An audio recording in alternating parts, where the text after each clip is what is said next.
ดีพ่อแม่พี่น้องป้องปรายเบิดสุคนเนาะ FC ทั้งช่องบ่ปุม Official เนาะบ่ว่าชาวลาวชาวไทยเนาะหรือว่าต่างประเทศเนาะพี่น้องเนาะ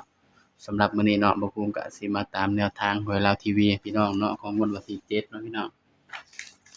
สำหรับลาวทีวีเนาะพี่น้องเนาะมาเบิ่งนำกันพี่น้อง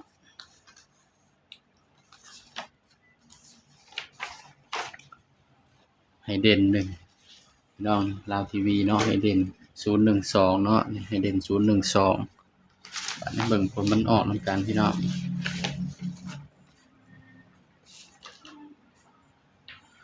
ผลมันออกพี่น้องข้างบนเด้อพี่น้องเด้อนี่ข้างบนออก245ข้างล่างออก12โอ้ยพี่น้องเอ้ยตัวเด่นมันมาคู่กันเนาะพี่น้องเนาะนี่บ่ภูมิก็เลยบ่ได้จับให้พี่น้องตัวเด่นมันมาคู่กันเนาะพี่น้องเนาะข้างบนออก245เสียดายอยู่พี่น้องนี่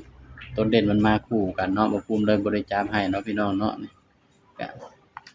เสียดายพี่น้องเสียดาย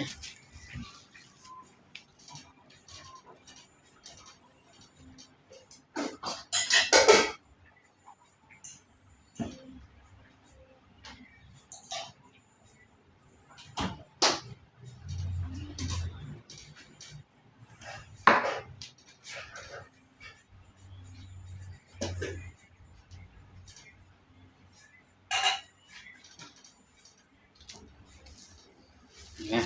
เพราะฉะนั้นก็ไปกันต่อเนาะพี่น้องเนาะของงวดวันที่8เด้อพี่น้องเด้อบัดนี้เนาะสำหรับมื้อนี้ก็เข้าแต่ตัวเด่นเนาะพี่น้องเนาะมันมาคู่กันบ่ภูมิเลย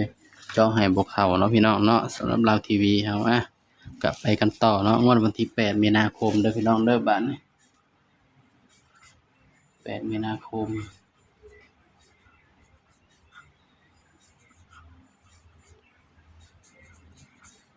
68เนาะสำหรับหวยลาว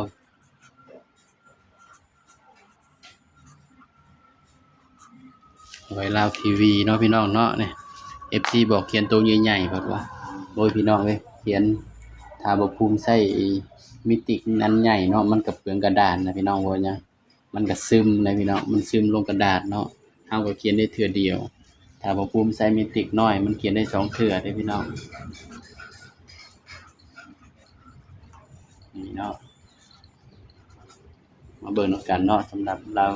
ทีวีเบอร์อื่นเนาะบ่ภูมิสิให้เด่นตัวใดพี่น้อง245สำหรับเด่นเบอร์อื่นเด้อพี่น้องเด้อนี่สำหรับเด่นลาวทีวีเบอร์อื่นเนาะบ่ภูมิให้เด่นไปที่4 5 6เด่น4 5 6เด้อพี่น้องเด้อนี่ให้เด่น4 5 6เนาะพี่น้องเนาะนี่สำหรับลาวทีวีเฮาเนาะนี่บ่ภูมิสิปล่อย2ชุดเนาะพี่น้องเนาะชุดวินนำชุด1เนาะพี่น้องนี่ก็มาจับคู่ในบ่ภูมิเลยพี่น้องบัดนี้ สำหรับลาวทีวีเนาะก็สิมีอยู่พี่น้องเนาะบ่ภูมิสิจับคู่ให้47 48 49 57 58 59 67 68 69นี่เด้อพี่น้องสำหรับลาวทีวีเบอร์อื่นเนาะสำหรับตัวเด่นเนาะมันภูมิก็ให้เด่นที่5กับ75กับ6พี่น้องนี่เนาะ2ตัวนี้เนาะ4คือตัวรองเนาะพี่น้องเนาะนี่คือเด่นเนาะอันนี้คือรองสำหรับลาวทีวีเนาะพี่น้องเนาะกลับไปเบิ่งชุดวินนำบ่ภูมิเนาะบัดนี้เนาะสำหรับชุดวินลาวทีวีเนาะพี่น้อง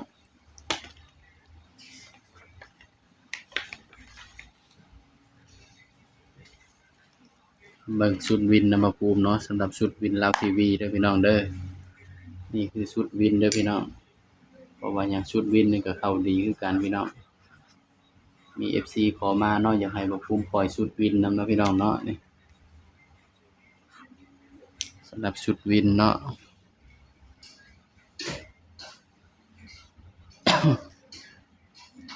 61สำหรับชุดวินเนาะสิมีอยู่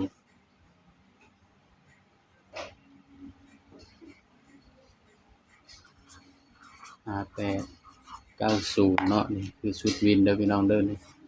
สำหรับชุดวินลาวทีวีเนาะพี่น้องเนาะชุด3ตัวบัดนี้ก็มาจับชุด3ตัวนำกันพี่น้อง580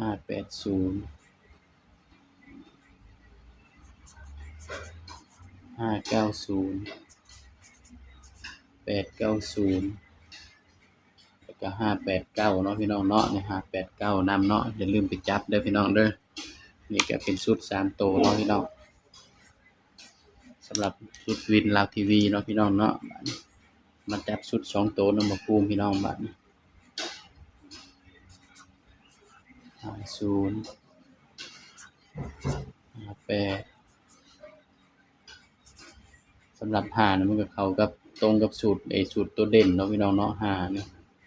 8บัดนี้พี่น้อง80 89 90นี่พี่น้องชุดวินเนาะอันนี้คือชุดวินเด้อพี่น้องเด้อนี่ตัวเลขก็เป็นเพียงแนวทางเด้อพี่น้องเด้อนี่ใครมักก็ตามเนาะพี่น้องเนาะใครบ่มักก็เลื่อนผ่านเนาะพี่น้องเนาะนี่คือชุดวินของ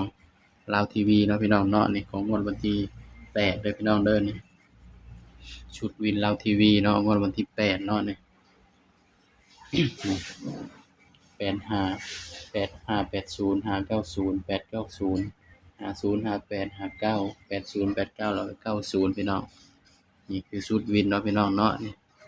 ไผมักก็แคปหน้าจอไว้เป็นแนวทางเด้อพี่น้องเด้อสำหรับแนวทางเนาะหวยลาวทีวีเนาะของงวดวันที่8เนาะพี่น้องเนาะนี่นะ ตัวเลขก็มีเข้าแล้วก็มีหลุดเนาะพี่น้องเนาะนี่เห็นบ่คือมื้อนี้แหละนี่สำหรับตัวเด่นนี่มันมาคู่กันพี่น้องนี่12ออก12ข้างล่างเนาะแต่ว่าชุดวินบ่ภูมิบ่ได้ปล่อยเนาะถ้าปล่อยมันก็มาอยู่พี่น้องออกที่12เนาะถ้าปล่อยก็แต่ว่าบ่ภูมิบ่ได้ปล่อยเนาะชุดวินเนาะปล่อยแต่ชุดเด่นบัดนี้บ่ภูมิก็เลยมาปล่อยชุดวินนำแล้วก็ชุดเด่นนำเนาะนี่เห็นบ่นี่มันก็มาตรงกันนี่58 59นี่เนาะพี่น้องเนาะตรงกับชุดวินเนาะสำหรับลาวทีวีเฮาพี่น้องนี่ก็เป็นเพียงแนวทางเด้อพี่น้องเด้อสำหรับแนวทางเนาะหวยลาวทีวีของงวดวันที่8มีนาคมเนาะพี่น้องเนาะสำหรับคลิปนี้เนาะบ่ภูมิก็ฝากพี่น้องกดไลค์กดแชร์กดติดตามบ่ภูมิ Official นี่เด้อพี่น้องเด้อก็ขอให้พี่น้องทุกคนปังๆเนาะพี่น้องเนาะเดี๋ยวจะมาพ้อกันคลิปหน้าเนาะสำหรับคลิปนี้ก็สบายดีครับพี่น้อง